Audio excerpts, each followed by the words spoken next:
ನಮಸ್ಕಾರ ರೀ. ಹೆಂಗದಿರಿ ಎಲ್ಲರೂ? ತನ್ವೀಸ್ ಕಿಚನ್ಗೆ ಎಲ್ಲರಿಗೂ ಸ್ವಾಗತ. ನಾನಿವತ್ತು ದೋಸೆ ರೆಸಿಪಿನ ಮಾಡಿ ತೋರ್ಸಾಕತ್ತೇನೆ ರೀ. ಈ ದೋಸೆ ಮಾಡೋಕೆ ಯಾವುದೇ ರೀತಿಯಾದಂಥ ಅಕ್ಕಿ ಆಗಲಿ, ಬೇಳೆ ಆಗಲಿ, ಮತ್ತು ಯಾವುದೇ ಹಿಟ್ಟನ್ನಾಗಲಿ ಇಲ್ಲ ಬಾಂಬೆ ರವೆ ಅಂತ ಕರೀತಾರೋ ಅದನ್ನಾಗಲಿ ಯಾವುದನ್ನು ಕೂಡ ಯೂಸ್ ಮಾಡದೆ ಈ ಒಂದು ದೋಸೆನ ನಾವು ಆರಾಮಾಗಿ ಕೇವಲ 10 ನಿಮಿಷದಾಗ ಮಾಡ್ಕೋಬೋದ್ರಿ. ಭಾಳ ಟೇಸ್ಟಿಯಾಗಿ ಬರ್ತೈತಿ. ಮತ್ತು ಅಕ್ಕಿಯಿಂದ ಮಾಡಿರೋ ದೋಸೆಗೂ ಈ ದೋಸೆಗೂ ಯಾವುದೇ ರೀತಿಯಾದಂಥ ವ್ಯತ್ಯಾಸ ಇರೋದಿಲ್ಲ. ಬರೀ ಹಾಗಿದ್ರೆ ಈ ದೋಸೆ ರೆಸಿಪಿನ ಹೆಂಗೆ ಮಾಡೋದು ಅಂಥೇಳಿ ವಿಡಿಯೋನ ನೋಡ್ಕೊಂಡು ಬರೋಣ. ಈ ದೋಸೆನ ಮಾಡೋಕೆ ನಾನಿಲ್ಲೇ ತೊಗೊಂಡಿರೋದು 1 ಕಪ್ನಷ್ಟು ಇಡ್ಲಿ ರವೆ ರೀ. ನಾವು ಇಡ್ಲಿ ರವದಿಂದ ಇಡ್ಲಿ ಅಷ್ಟೇ ಮಾಡ್ಕೋಬೇಕಾಗಿಲ್ಲ, ಆರಾಮಾಗಿ ದೋಸೆ ಕೂಡ ಮಾಡ್ಕೋಬೋದು. ಅದು ಇನ್ಸ್ಟಂಟಾಗಿ ಕೇವಲ 10 ನಿಮಿಷದಾಗ. ನೋಡಿರಿ, 1 ಕಪ್ ಇಡ್ಲಿ ರವಕ್ಕೆ ನಾನಿಲ್ಲೇ ಬಿಸಿ ನೀರನ್ನ ಹಾಕಿ ಒಂದು 5 ನಿಮಿಷ ನೆನೆಯಾಕಿಟ್ರೆ ಸಾಕು. ಈ ರೀತಿ ಹಾಟ್ ವಾಟ್ರನ್ನ ಹಾಕಿ ನೆನೆಸೋದ್ರಿಂದ ಇಡ್ಲಿ ರವೆ ಬೇಗ ನೆನೆಯುತ್ತೆ.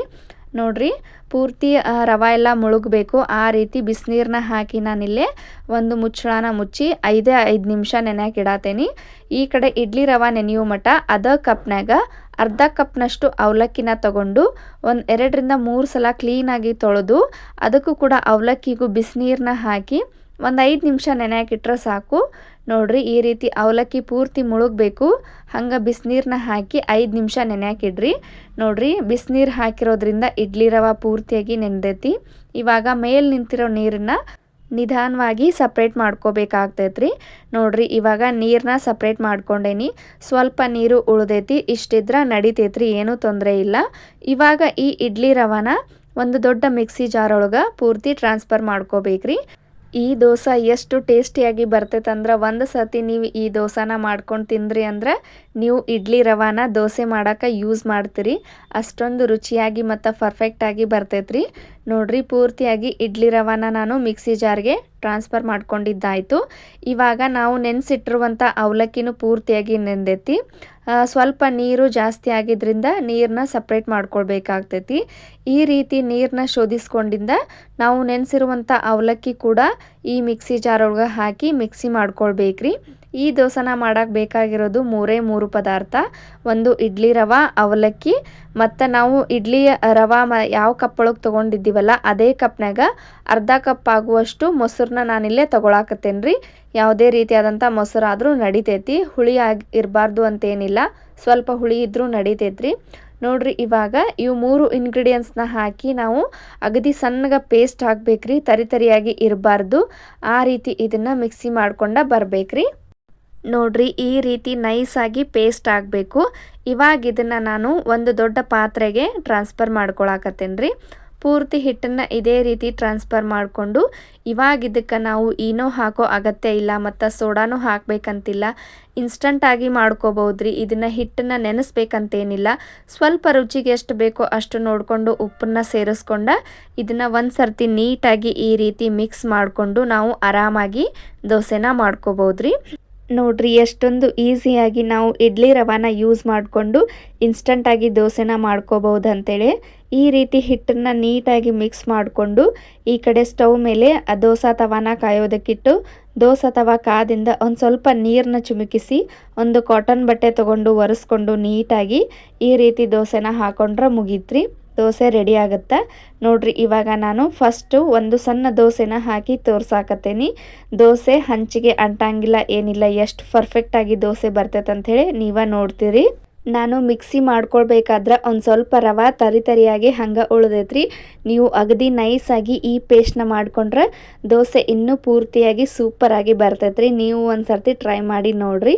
ಇವಾಗ ನೋಡಿರಿ, ಸ್ವಲ್ಪ ದೋಸೆ ಬೆಂದಿದೆ ಅಂದಾಗ ಅದಕ್ಕೆ ಸ್ವಲ್ಪ ತುಪ್ಪನಾಗಲಿ ಇಲ್ಲ ಎಣ್ಣೆನಾಗಲಿ ಈ ರೀತಿ ನೀಟಾಗಿ ಸ್ಪ್ರೆಡ್ ಮಾಡ್ಕೋರಿ. ನೋಡಿರಿ, ಇವಾಗ ನಾನಿಲ್ಲೇ ಅಡುಗೆ ಎಣ್ಣೆನ ಸ್ಪ್ರೆಡ್ ಮಾಡಿ ತೋರ್ಸಾಕತ್ತೇನೆ. ಒಂದು ಸ್ವಲ್ಪ ದೋಸೆ ಬೆಂದಿದೆ ಅಂದಾಗ ಈ ರೀತಿ ಒಂದು ಸ್ಪೂನ್ ತೊಗೊಂಡು ಸುತ್ತ ಅಂಟಿರೋದನ್ನೆಲ್ಲ ನೋಡಿರಿ ದೋಸೆ ಎಷ್ಟು ನೀಟಾಗಿ ಬರತೈತೆ ಅಂಥೇಳಿ. ಸ್ವಲ್ಪನೂ ಹಂಚಿಗೆ ಅಂಟ್ತಾ ಇಲ್ಲ, ಏನಿಲ್ಲ, ಭಾಳ ಪರ್ಫೆಕ್ಟಾಗಿ ಬರ್ತೈತಿ. ನಾವು ಅಕ್ಕಿ ದೋಸೆನ ಯಾವ ರೀತಿ ಮಾಡ್ತೇವಲ್ಲ ಸೇಮ್ ಅದೇ ಟೇಸ್ಟು ಬರ್ತೈತಿ ಮತ್ತು ಅಷ್ಟು ನೀಟಾಗಿ ಕಾಣಿಸ್ತೈತ್ರಿ.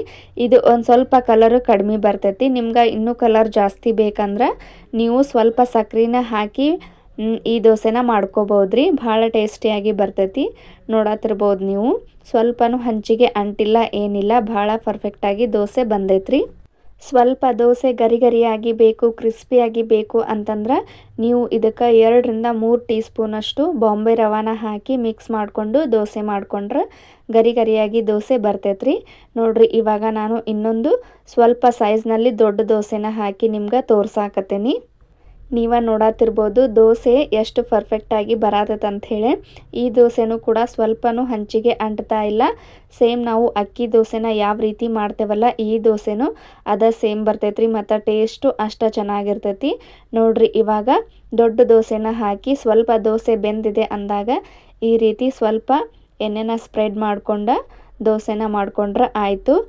ಇಡ್ಲಿ ರವಾನ ಯೂಸ್ ಮಾಡಿಕೊಂಡು ನಾವು ಈ ರೀತಿ ದೋಸೆನ ಮಾಡ್ಕೋಬೋದು ಇನ್ಸ್ಟಂಟಾಗಿ 10 ನಿಮಿಷದಾಗ. ನೀವು ಒಂದು ಸರ್ತಿ ಬ್ರೇಕ್ಫಾಸ್ಟ್ಗೆ ಈ ದೋಸೆನ ಟ್ರೈ ಮಾಡಿ ನೋಡ್ರಿ. ಇಡ್ಲಿನ ತಿಂದು ನಿಮ್ಗೆ ಬೇಜಾರಾಗಿದ್ರೆ ಇಡ್ಲಿ ರವಾನ ಯೂಸ್ ಮಾಡಿಕೊಂಡು ಈ ರೀತಿ ಇನ್ಸ್ಟಂಟ್ ದೋಸೆನ ನೀವು ಒಂದು ಸರ್ತಿ ಟ್ರೈ ಮಾಡಿರಿ. ಖಂಡಿತ ಎಲ್ಲರಿಗೂ ಇಷ್ಟ ಆಗ್ತೈತಿ. ನಾವು ದೋಸೆನ ಮಾಡಾಕತ್ರ ಅದಕ್ಕೆ ಸೋಡಾ ಆಗಲಿ ಇಲ್ಲ ಏನೋ ಆಗಲಿ ಹಾಕಿ ಮಾಡ್ತೇವ್ರಿ. ಆದರೆ ಈ ದೋಸೆ ನೋಡ್ರಿ ಯಾವುದೇ ರೀತಿಯಾದಂಥ ಸೋಡಾನಾಗಲಿ ಯೂಸ್ ಮಾಡಿಲ್ಲ. ಸೋಡಾ ಹಾಕ್ದೆ ಮತ್ತು ಸೋಡಾ ಯಾರು ಇಷ್ಟಪಡಂಗಿಲ್ಲಲ್ಲ ಅಂಥವ್ರಿಗೆ ಈ ಇಡ್ಲಿ ರವಾನ ಯೂಸ್ ಮಾಡಿಕೊಂಡು ದೋಸೆನ ಮಾಡಿಕೊಡ್ರಿ. ಭಾಳ ಇಷ್ಟಪಟ್ಟು ತಿಂತಾರೆ ಮತ್ತು ಆರೋಗ್ಯಕ್ಕೂ ಕೂಡ ಒಳ್ಳೆಯದು.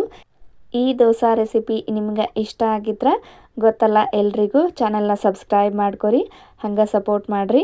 ಯಾರ್ಯಾರು ನಮ್ಮ ಚಾನಲ್ಗೆ ಫಸ್ಟ್ ಟೈಮ್ ವಿಸಿಟ್ ಮಾಡಿದ್ದೀರಲ್ಲ ಅವರೆಲ್ಲರೂ ಪ್ಲೀಸ್ ಚಾನಲ್ನ ಸಬ್ಸ್ಕ್ರೈಬ್ ಮಾಡ್ಕೊರಿ. ಇದೇ ರೀತಿ ವಿಡಿಯೋಸ್ನ ನೋಡ್ಕೊತ ಇರ್ರಿ. ಮತ್ತು ಮುಂದಿನ ವಿಡಿಯೋದಾಗ ಇನ್ನೊಂದು ರೆಸಿಪಿ ಜೊತೆ ಸಿಗೋಣ್ರಿ.